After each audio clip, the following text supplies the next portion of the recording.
On the last lap of the program Politics Today on independent television and radio, our studio line will be open for you to call and be part of the conversation. But let me quickly get back to our panelists that's joining us from the global audience. Let me get Sergis to quickly speak to us about the concerns expressed, vocalized by the governor of Bayelsa State over allegations that FCT minister wants to host a mega rally there, and he feels that there is no space for him, threatening that is a plan or is a ploy to import River State crisis there. And then, of course, Uromi is your constituency, or was your constituency at the point in time, but it's always been in the news. Recently, we heard about the jungle justice that took place there over some people who were traveling from Rivers to the north. They were accosted by some vigilantes, burnt and all of that. We've seen all the condemnations on this issue. Let me get your quick reactions to this.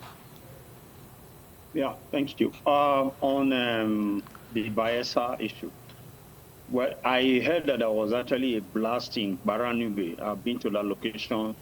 We ran some oil wells there, and there's a huge gas plant in Baran. And maybe that was an attempt to suck in Bayelsa. And now that the FCT minister, he has no reason to want to do any rally in Bayelsa. In the first case, it's not from Bayelsa State. It's from River State. What's the connection? River State and Bayelsa used to be one state, but they are not the same now.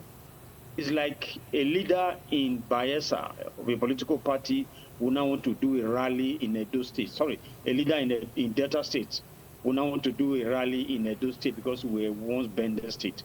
It's uncalled for. So, and I'm with Diri, Diri was my colleague in the 8th Assembly, in resisting this. Accuses Wike, who is my good friend, has said so many nasty things about the Ijaw people. And the only Ijaw state in this country is Bayelsa. So haven't badmouthed there. What are you going there to do?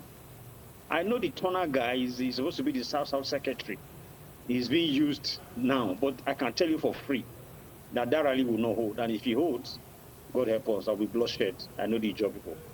So having said that, I also will talk about Uromi. I mean, we have a family house in Uromi. I grew up in Uromi. Uromi people are very proactive. And it's unfortunate that that incident happened. And may the souls of the departed rest in peace. But I think it behoves on the leadership of the state and even the federal government to come down heavily on these herdsmen.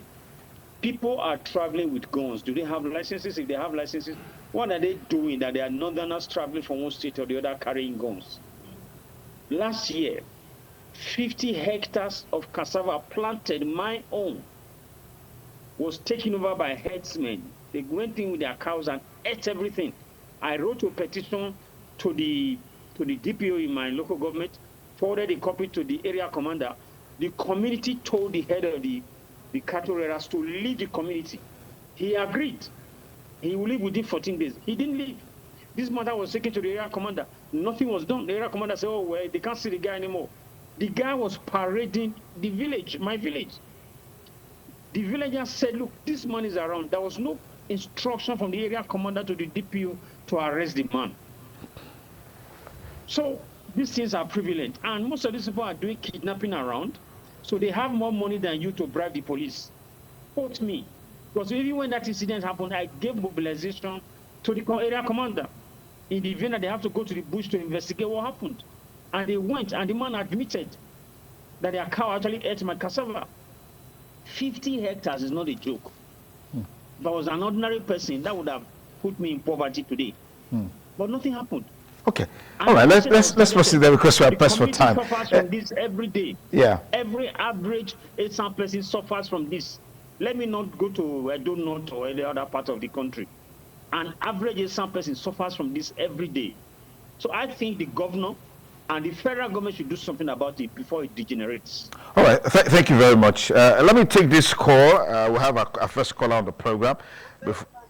Yes, good morning. Advocate, go ahead with your contribution. Good morning. Dr. Opusikri, sorry about that. Yes, go ahead, please. Yes, thank you very much. I want to thank the view of the Honorable Secretary on the issue of the new standard. I think it's a wake-up call to the government because power belongs Okay. It's the wake-up call because ultimately there's no cash alone. For example, what happened in Bayelsa State that the president had to declare the emergency, what these people have been constituting over the years is not that declaring a state of emergency or this. Okay, thank you, Dr. Open Secret. Let's quickly get your take, Chief Matthew, in 1 minute on the issue of the Bayelsa State, and then, of course, the incident that happened in Uromi on Thursday. And then, of course, we'll move over to U.S. where Higariba is waiting. Chief Matthew, quick. Let me just start with the Uromi incident. For me, that's my hometown. I'm from Uromi, from Amedosha.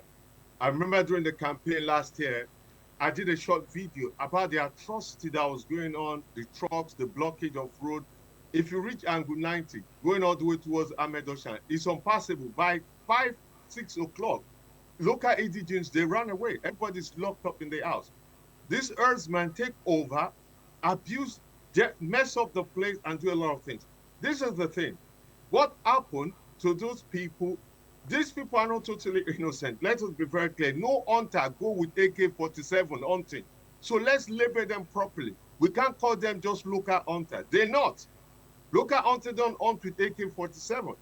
Let us be factual about that. What happened to them is wrong, but this is a systematic thing that they were caught with Dane guns. That's what we're told, not AK-47, Chief. Yeah, no. The guns were there. There are videos, evidence. Let's not even go on that point. What has been going on is not yesterday, day before yesterday.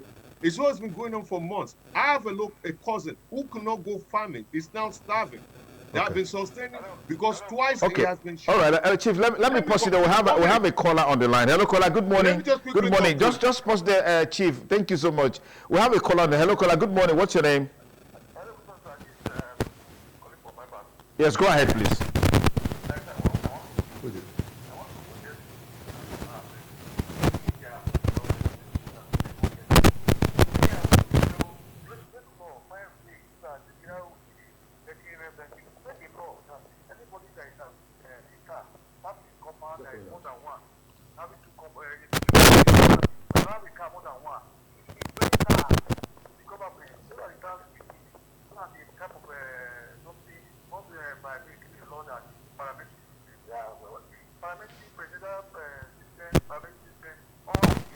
Okay.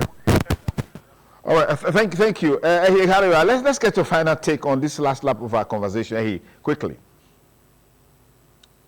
Well, I'm very sad to hear about the incident that took place in Uromi. However, sometimes the people have to resort to self-help, and that's what has happened.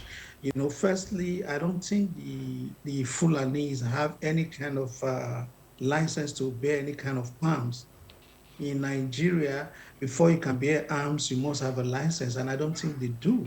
The people who just resorted to self-defense. It is unfortunate that this incident happened. In Benin, you say when a man has been beaten by a snake once, when he sees even the belts, he will react. The people have lost their farmlands. They've been crying out for help, and they seem helpless. In some cases, their traditional ruler has been kidnapped. There are women. A lot of terrible things have happened to them in that part of Edo State. And so it was just a reaction that was spontaneous when they saw people with guns coming, passing through their community. And upon being searched, they recovered those weapons. Whether anyone can categorize them as weapons for headsmen or not, but they were weapons. Okay. And therefore... All right. Hello, caller. Yes, just let's pause it there. Good morning, caller. What's your name and where are you calling from? Well, it seems that you even wanted to hear my name. My name is Advocate. I'm calling from Igwe. Advocate, go ahead. Well, I salute all your guests there. Their submissions are quite interesting. But the man at the studio there, what he said is what worries me.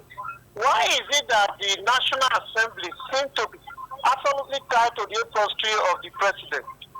Because what is really happening in Rivers, they are not looking at all those important things.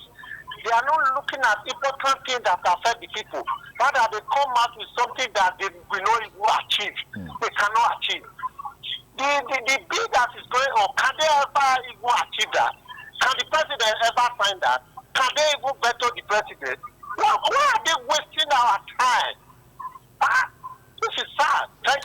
All right, thank you. We're back to you now quickly. The Bayelsa State and, of course, the Uromi incident, which, of course, has been condemned. But, as they say, whenever there's an action, there's always a reaction. Maybe a reaction gone too far. Yeah. Yeah, what happened in Uromi was quite unfortunate. And ordinarily, it's going to be a lesson to the Nigerian police because we can't be doing same thing every time and expect different results. So I think there's supposed to be a kind of partnership between the police and the community. Okay. If you ask me, I feel that there is a lacuna, there is a gap between the police and the people. Okay. Ordinarily, if there is a cordial relationship, what the community would have done is to hand them over to the police. Hand over to the police. All right, that's the much. It appears that because there is most of the time, no positive results from the side of the police. So they decide to take the laws into their hands. Well, that's what we call it a wrap on the program today. Politics Today on independent television and radio. If we have much time, probably would have loved to continue with our conversation, but our time is up. I want to say big thanks to all our panelists. Let's see our panelists once again from across the world. Sergio Sogun joined us from Abuja. Chief Matthew joined us from the UK. And, of course, Eyigareba joined us from the US. And Bryce Talakwe is here with us live here in the studio.